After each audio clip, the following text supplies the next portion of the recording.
Welcome to this presentation at Developer Live Java Innovations on Accelerating Productivity with Micronaut and Java Records.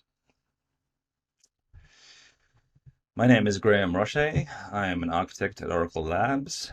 I am also the creator of Grails and Micronaut, which are two popular open source Java frameworks out there.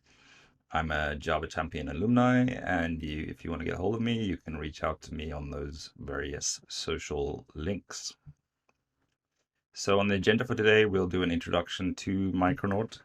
We will do an overview of Java 16 records, and we'll talk about records in Micronaut specifically, and we'll do lots and lots of demos, followed by some Q&A. So in terms of an introduction to Micronaut, Micronaut is a relatively new server-side Java framework, which is focused on modern architectures, primarily microservices and serverless. However, you can really use it to build any type of application. So anything that has a static void main. It's really a general purpose framework. It does dependency injection, aspect programming, configuration management, and so on and so forth.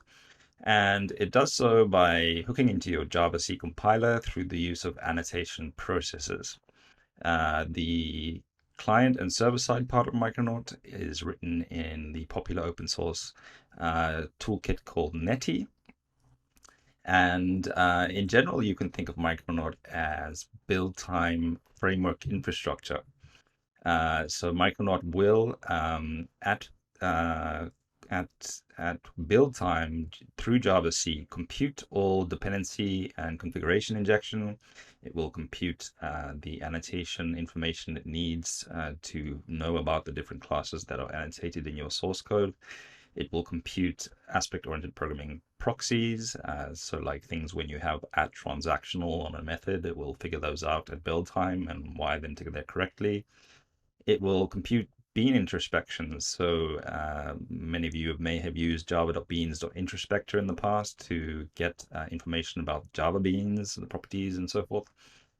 So all of that sort of thing is computed at build time in Micronaut, which allows serialization and deserialization to formats like JSON, and pretty much everything that is framework infrastructure is computed at build time in a completely reflection, runtime proxy, and dynamic class loader free manner.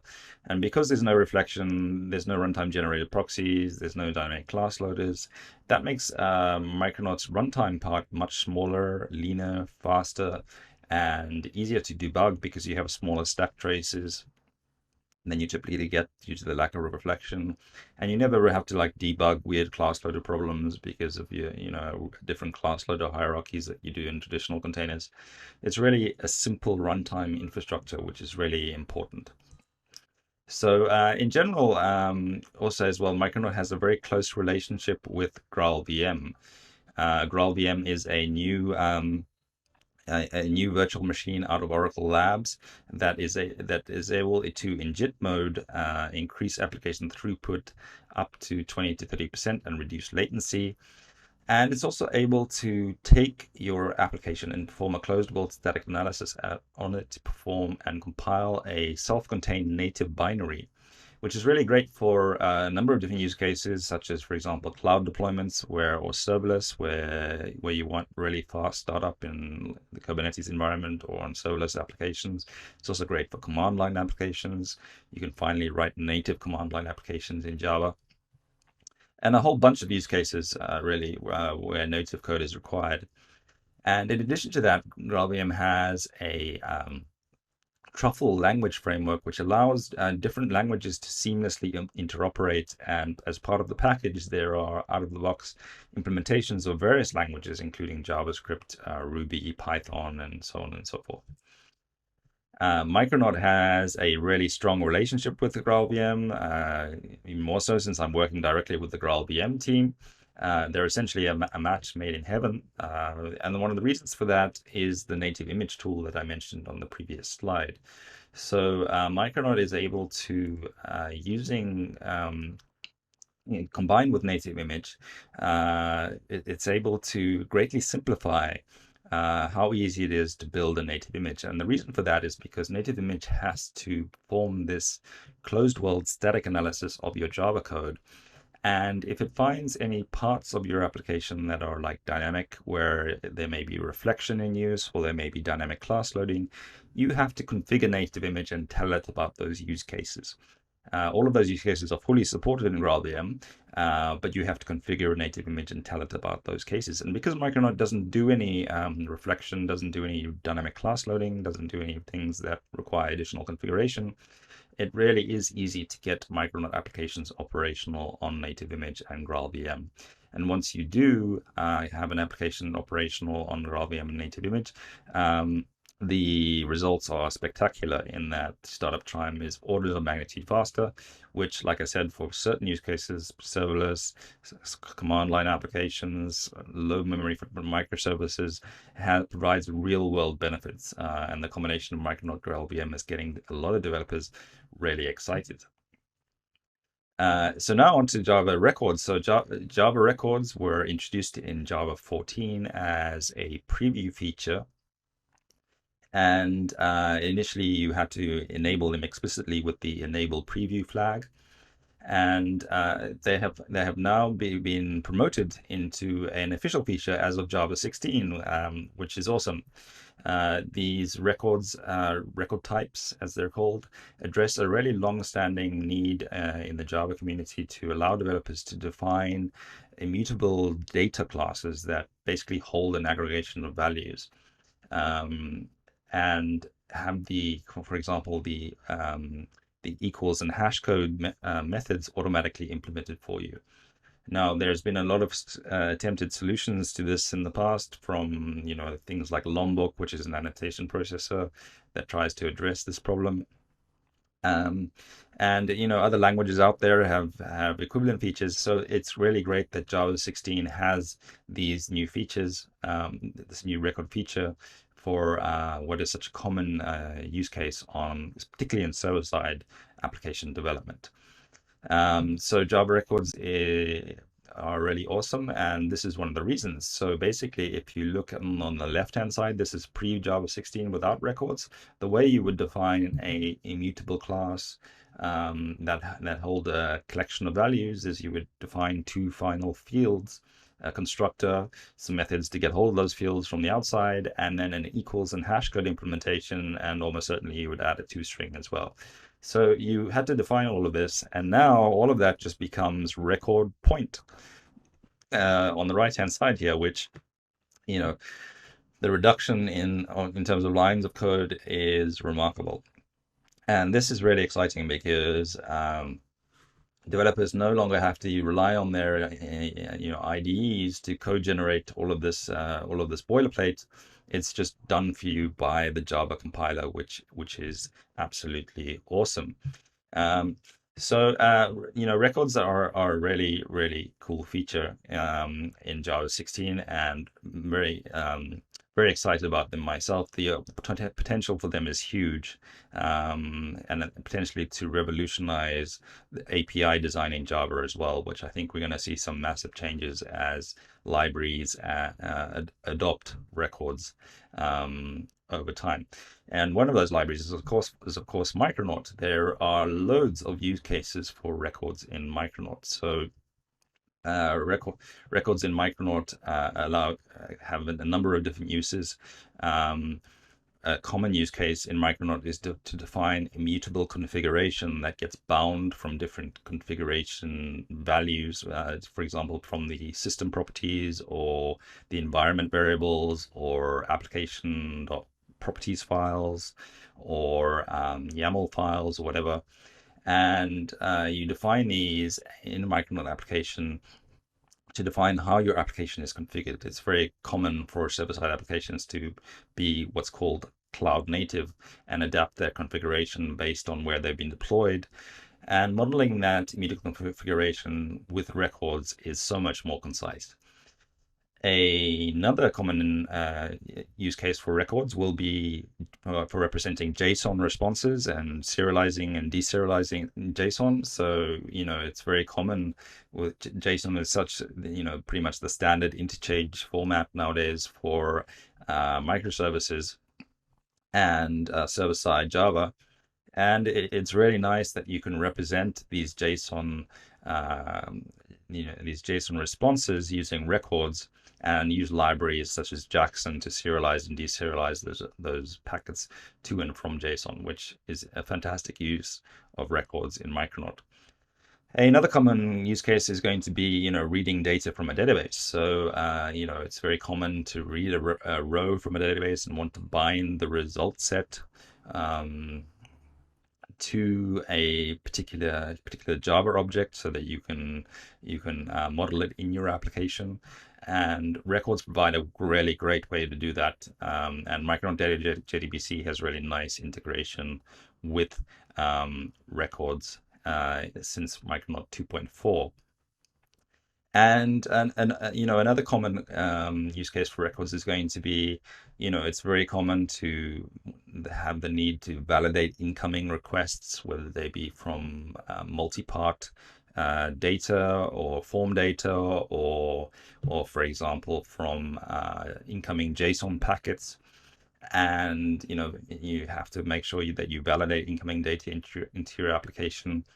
And defining the data that needs to be validated using records is a really nice, concise way to do that. And finally, I think generally records are going to encourage within Micronaut a lot of good application design practices. Encourage the use of mutability. Encourage the use of things like constructor injection, which defining injecting components using dependency injection, but via the constructor instead of field injection, which is far superior. So I'm personally very excited about records and what they offer, and for the future of application design with Micronaut. Okay, so that's enough talk, and now I'm going to actually start doing some demo. And the first demo we're going to look at doing is going to be on records and configuration properties. So I actually have a Micronaut application already created here. And for those of you who are not familiar with Micronaut, this is a Micronaut application. And so it has a static void main method with a run entry point. This is how you run your application. So you can right click on this and run it locally, and it'll start up your application locally, and you can access it on port 8080, and that's it. That's how you run a Micronaut application. Micronaut also comes with a testing framework called Micronaut Test. It's based on JUnit 5 or Spock, whichever you prefer as a testing framework. In this demo, I'm using JUnit 5. And as you can see here, the test is annotated with Micronaut Test. And what that gives you is the ability to dependency inject using inject any Micronaut component. So in this case, I'm injecting the embedded application, which has a method that is called isRunning, which basically asserts that my application starts up correctly.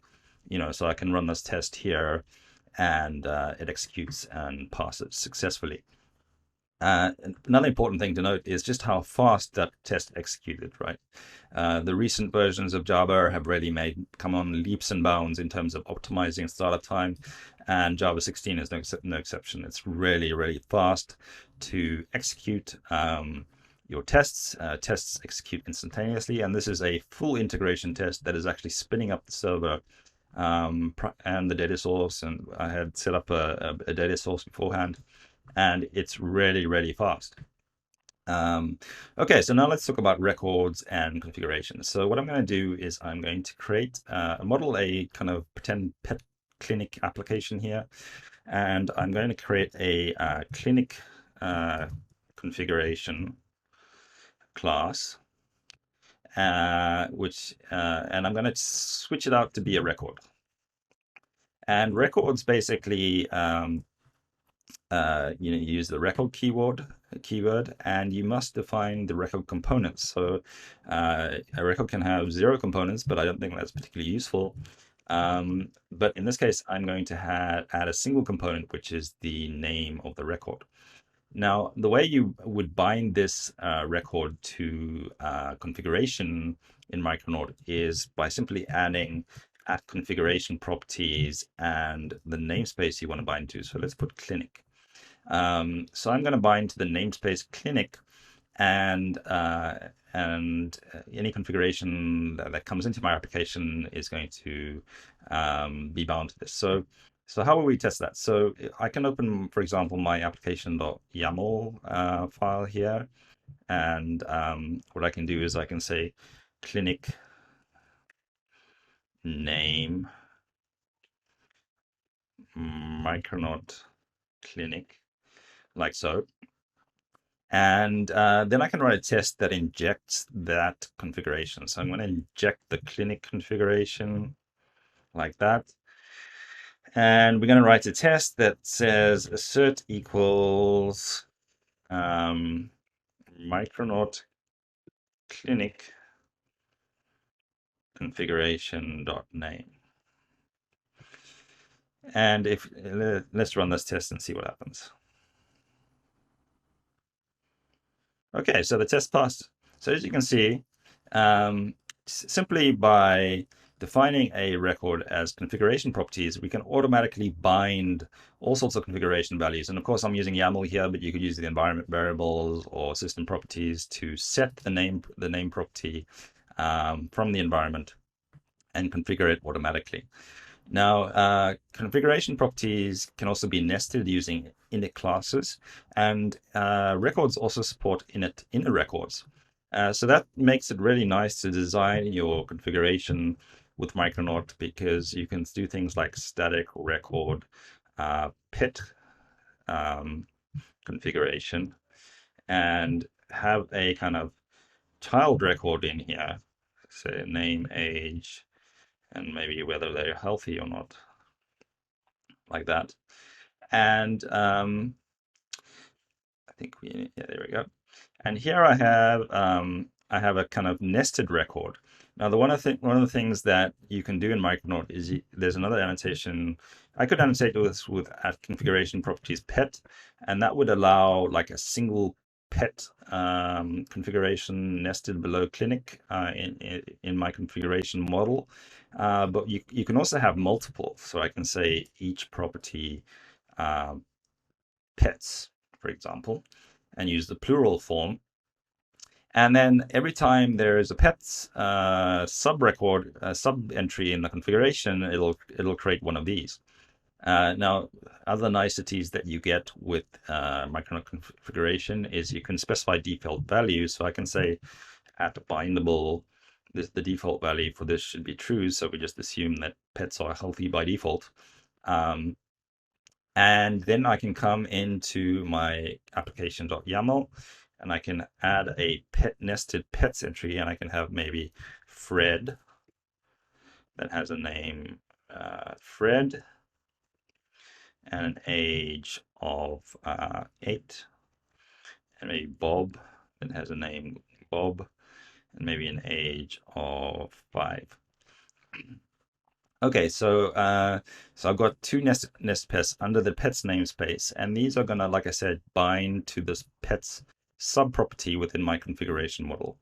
And what that means is I can inject all of those pet configurations as a list, because there's going to be more than one, right? There we go. And so I can inject all of those. And then I can add another assertion here that set equals to pet configurations dot size.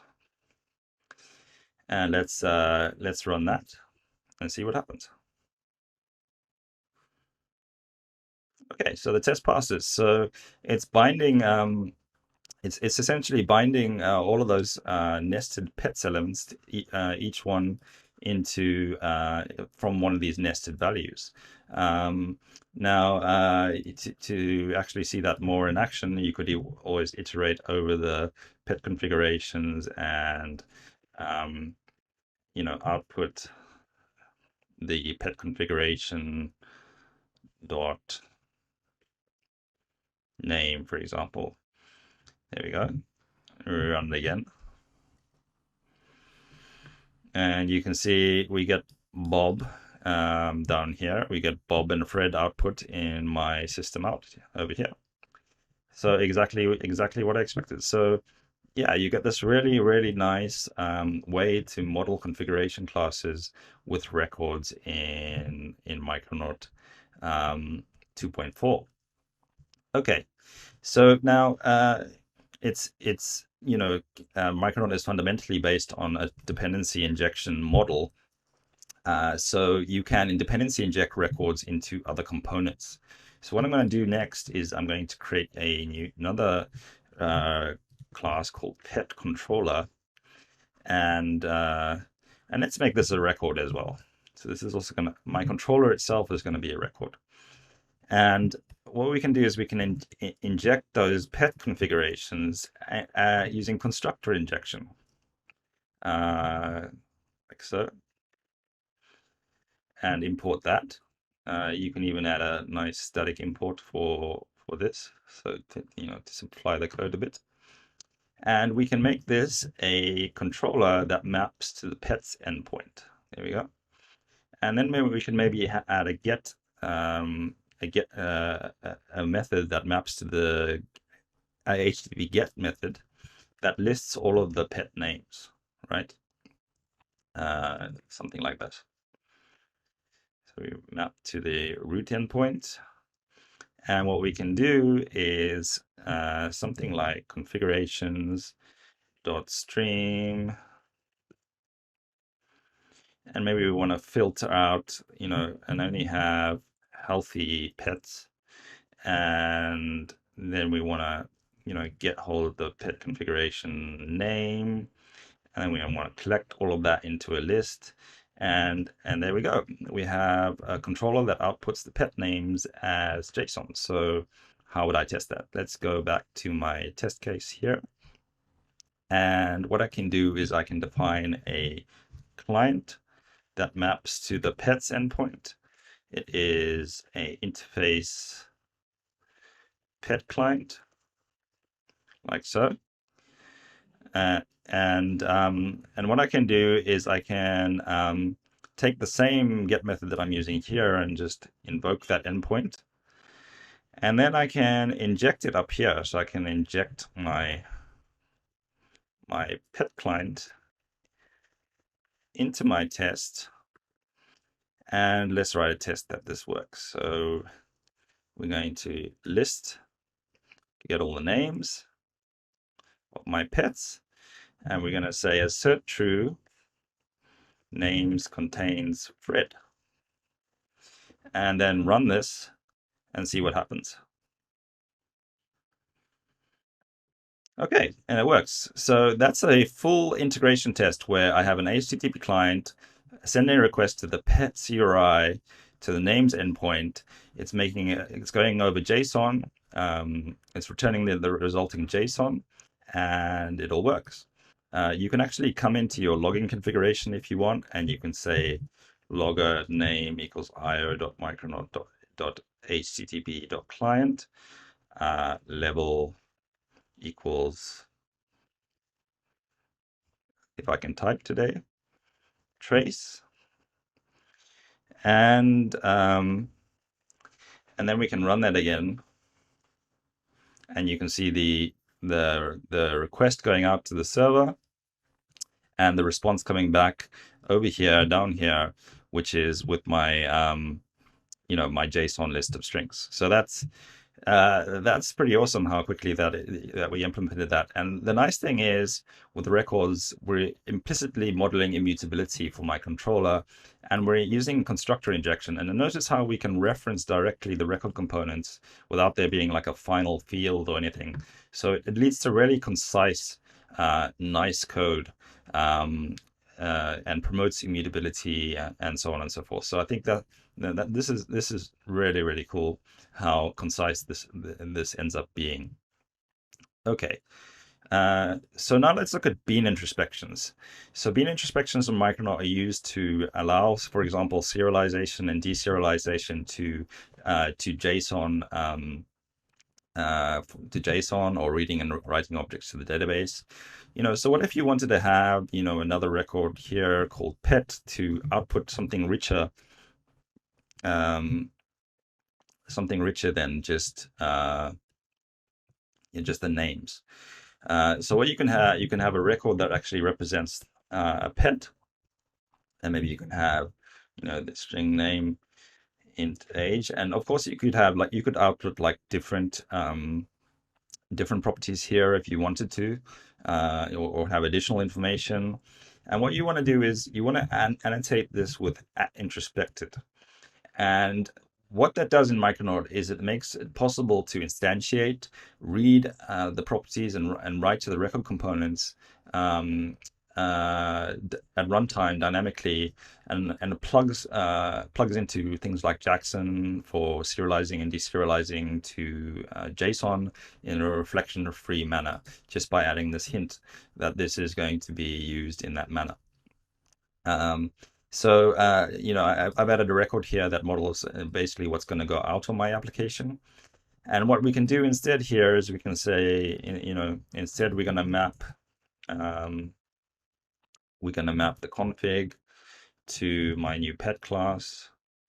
And we're going to have config.name and config.age.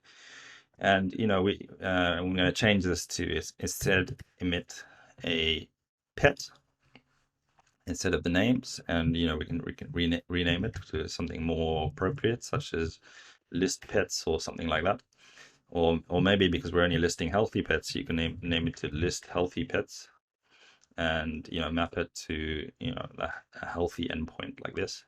So now we're only gonna because we're filtering out based on whether a pet is healthy or not. Now we can come in here and make sure we map to the healthy endpoint here, and we can actually read list healthy pets. We can actually read from the server the pets, like so. And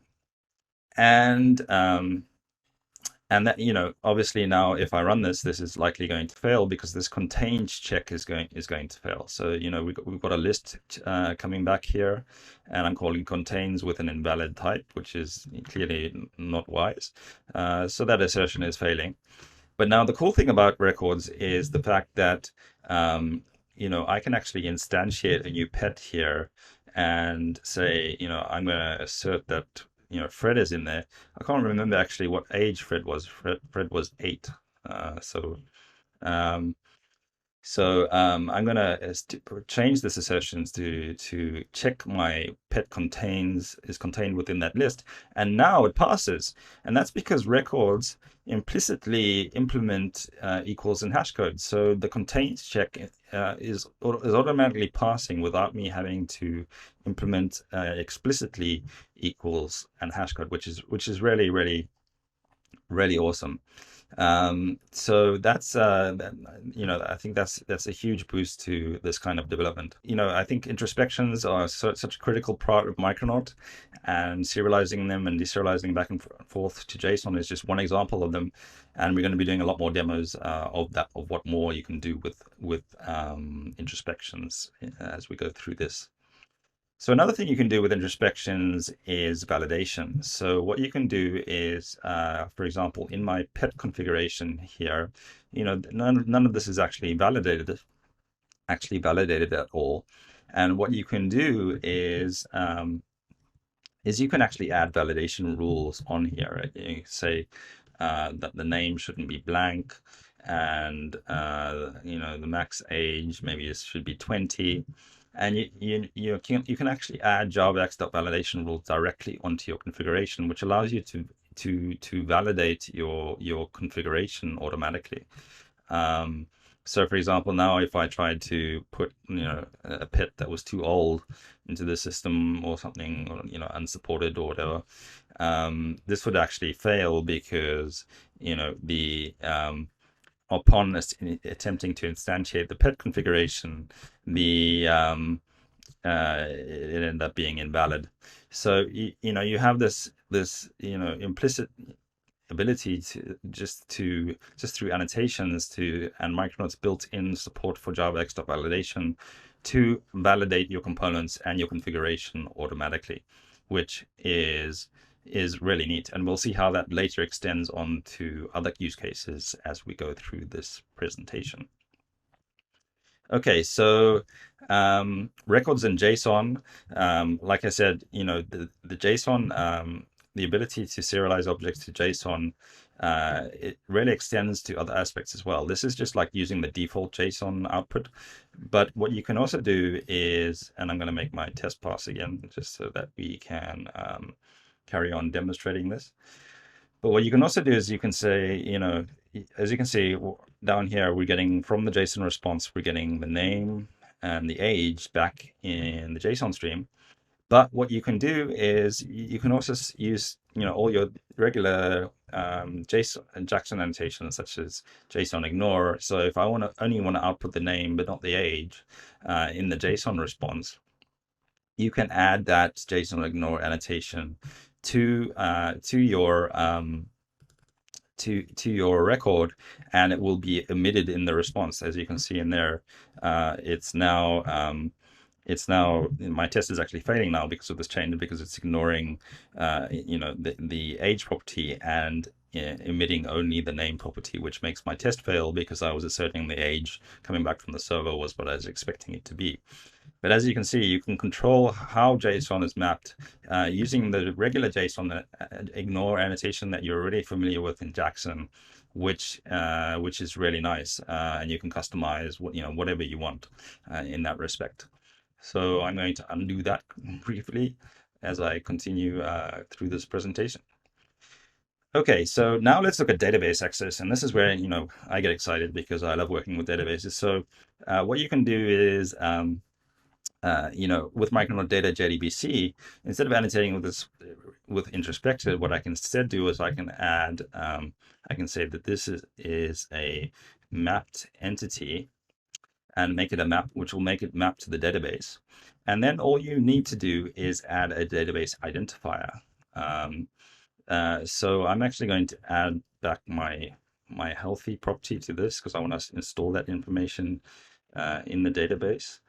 And I'm going to add a database identifier. So I'm going to say this is going to be a generated value. That's going to be an ID, and it's going to be a long ID. And I'm also going to make it nullable because you may specify a null ID because when you first create them.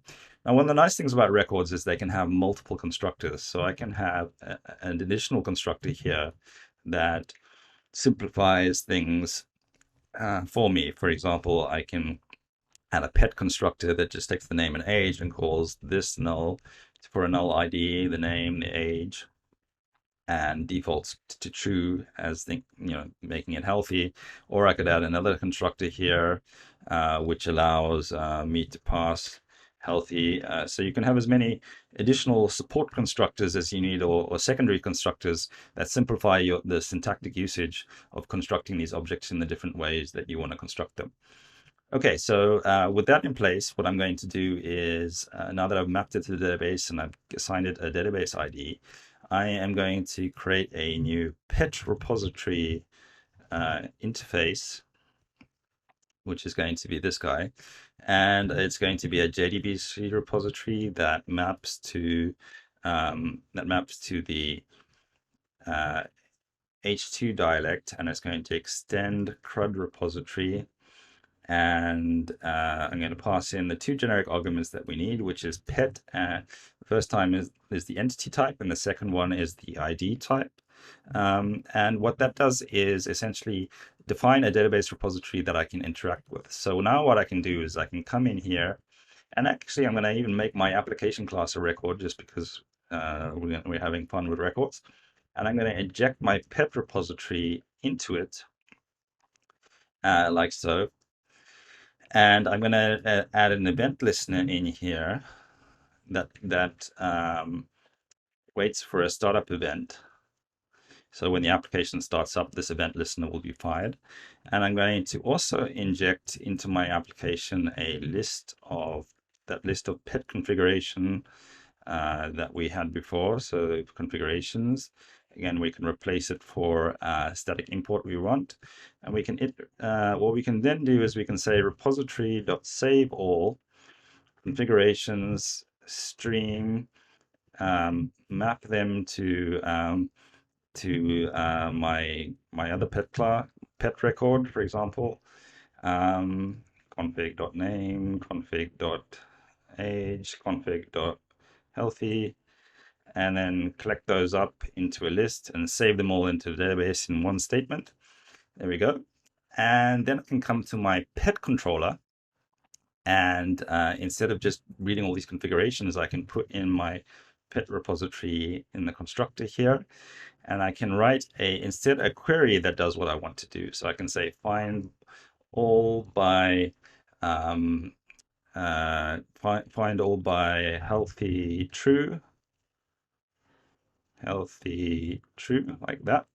That method doesn't actually exist in my repository, so I'm going to create it. And with that, we should be in business. So we're injecting my pet repository into my class. It's going to do my query. My data is going to be set up when I start up. So now, my pets there should be 2 of them, and it should contain my list. So let's run my test and see what happens. Okay, and it doesn't work because the test fails because probably because my identity. So what I'm probably going to do is remove that line for the moment, because that check it includes the ID. So as you can see now, I have a full database access application. It's invoking the client over HTTP. The controller is injecting the pet repository, which is listing all the pets by calling find all by pet healthy is true, and it's working perfectly. The only other change I would probably make is I would say execute on task executors scheduler.io task schedulers.io to move this blocking operation, since I'm interacting with JDBC, onto the blocking thread pool. And that is my application, a database application written almost completely with the records. And look how much more concise it is. Immutable types, constructor injection, repositories, data classes used to read and write data from the database. I think it's pretty awesome, I must say. So with that, in summary then, Micronaut 2.4 and above is record ready. So it already provides superb integration with Java 16 records. You can get started with it right away, and all the features that I demonstrated, Micronaut Data JDBC, the configuration property as records, all parts of the application are working really, really well with records. And as you can see, there's massive reduction in complexity in the number of lines of code. You have a much more concise code, and they're a great way to model classes that hold data, which is such a common thing in server-side applications. You have data being held that represents JSON, or data being held that represents a row in the database. And the records are going to provide a revolution for the way server-side applications in the Java space are designed and implemented. And Micronaut is already ready for you to use with Java 16 records today, which I'm really, really excited about. Okay, so now we have time for some Q&A, and I'm going to wait up and see if we have any questions popping up. That may from the audience that I can potentially answer. So let's wait a minute. I think I have one question, which is what version of Micronaut actually includes the support for records? Okay, so I think I mentioned that Micronaut 2.4 has the most comprehensive support for records, in that it supports, Micronaut, it supports records with Micronaut data, it supports records in a whole bunch of different places. But actually, the first version of Micronaut that we had support for records in was actually Micronaut 2.3. So if you want to go back to Micronaut 2.3, or you're still on Micronaut 2.3, we do have good support for records in a number of different places in Micronaut 2.3 already. Dependency injection with records already works, and records with introspections already works in Micronaut 2.3. So Micronaut 2.3 is a good place to start if you're not yet ready to jump onto the latest version, which is Micronaut 2.4. Okay, so we have another question, which is, are records supported in Micronaut Data JPA?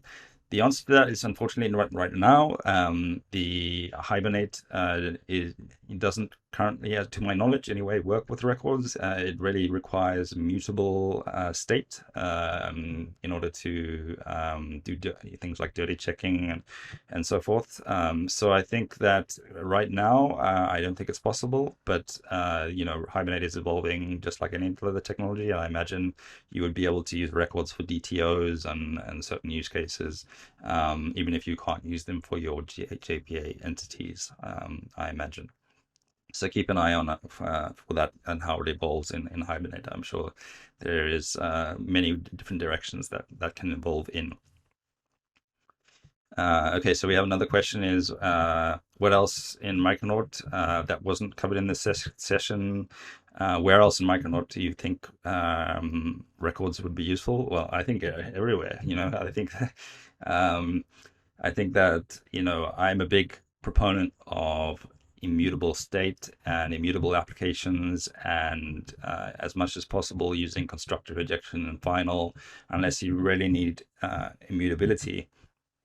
And I think records are really going to influence how APIs are designed in general, including in Micronaut. So I think that Micronaut, you'll see much more extensive use of records in a variety of different places and different use cases, and I'm really excited. I'm really about the possibilities that records offer.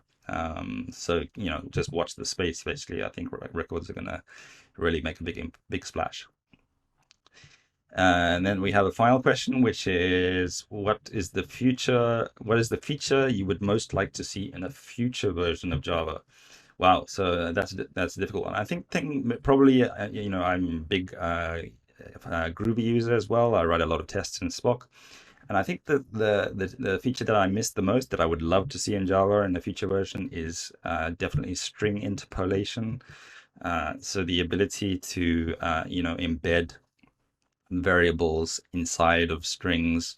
I know we got multi-line strings, which is awesome, but the ability to embed variables inside of strings without having to do concatenation would be a really, really nice addition to the language. I'm still holding my hopes up for that one, but Java is evolving fast, and there's lots of things on the roadmap that to be excited about, including Loom and Valhalla, and many things to be excited about. So lots to look forward to. Okay, so I think we will wrap up